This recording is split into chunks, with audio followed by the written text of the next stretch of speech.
So back in school, I somehow managed to create what was basically an illegal candy business out of my locker. It started off pretty simple. I realized I could buy strawberry clouds in bulk, bring them to school, and sell them to kids for like double the price, which at the time felt like I had discovered capitalism. Kids would come by my locker every day like I was running some kind of tiny underground convenience store.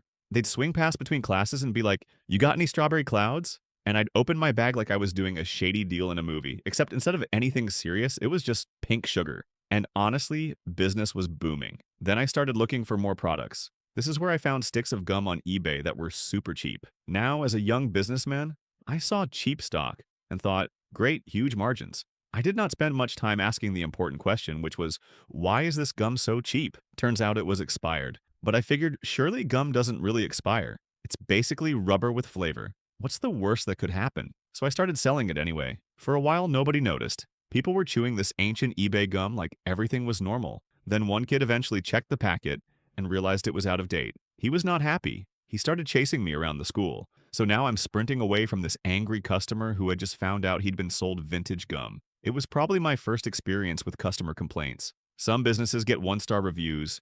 I got chased past the classrooms. After that, you'd think I would have learned my lesson and kept the business simple, but no.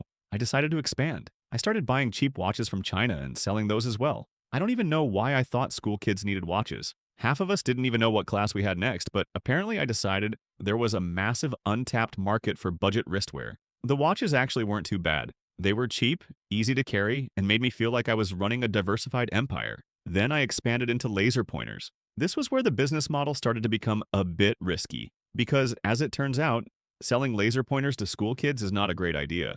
At first, everyone thought they were cool. Then, very quickly, kids started shining them around classrooms, on walls, at random objects, probably at anything except what they were supposed to be pointing at. And then one day, a teacher was sitting with a group of students, and one of the kids shined the laser pointer right in front of where the teacher could see it. Not subtly, not sneakily, just right there. The teacher immediately saw it and confiscated it. At that moment, I was in serious trouble because when a teacher confiscates something like that, the next question is obviously, where did you get this? And if he said my name, the whole operation was finished. The strawberry clouds, the expired gum, the China watches, the laser pointer division.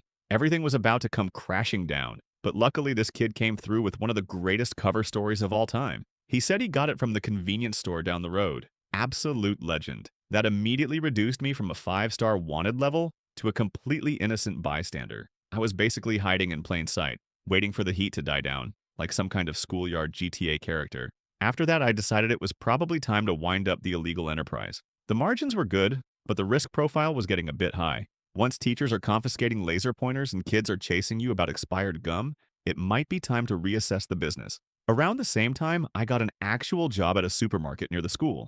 And somehow, that job was probably just as crazy. It was in a metro area, so we had all sorts of oddball characters coming through. For some reason, they let me, a 15-year-old, sell cigarettes, which looking back seems insane. And because I'm in Australia, the cigarette packets weren't just normal packets either. They had those disturbing warning images on them of people who had clearly smoked way too much, designed to dissuade you from buying them by haunting your dreams forever. So I'm standing there as a teenager, scanning groceries, and then someone asks for cigarettes, and I have to turn around to this wall of nightmare fuel. Every packet looked like it came from a horror movie made by the Department of Health, and somehow I still ended up memorizing all the cigarette brands and which customers usually got what. A customer would come in and I'd already know what they wanted, like, yep, you're the guy who gets that one blue packet with the horrifying image. You're the lady who gets the other blue packet with a slightly different, horrifying image. There were so many brands and colors and tiny differences, and somehow I learned them all. Then one time, a customer tried to escape the store with handfuls of groceries. Not a well-planned heist either.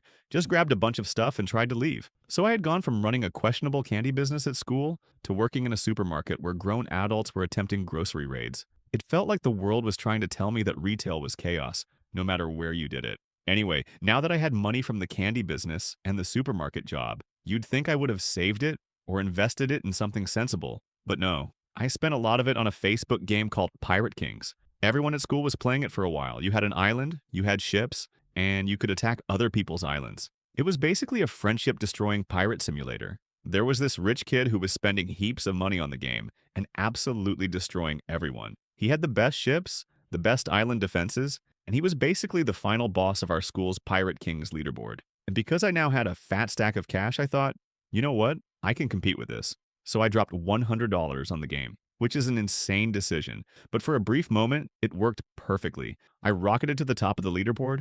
I was absolutely melting everyone else's island defenses and fleets with my pay-to-win ships. The same people who used to attack me were suddenly getting wiped out. I had become the thing I hated. For about a week, I was basically the pirate king of the school. Then the next week, everyone stopped playing, just completely moved on. All of a sudden, my $100 investment was worthless. Nobody cared about the leaderboard anymore. Nobody cared about the islands. Nobody cared that I had spent actual supermarket money becoming a digital pirate warlord. It seemed like I had been completely baited into becoming addicted to in-app purchases. So that's the story of how I created an illegal candy business at school, sold strawberry clouds and expired eBay gum for a 2x profit, expanded into watches and laser pointers, narrowly avoided getting exposed by the greatest convenience store cover story of all time, got a real job, and then wasted my business earnings on Pirate Kings. I learned a lot. I learned about profit margins. I learned about product market fit. I learned that expired gum can create enemies. I learned that kids should not be trusted with laser pointers. I learned that Australian cigarette packets are basically anti-smoking jump scares.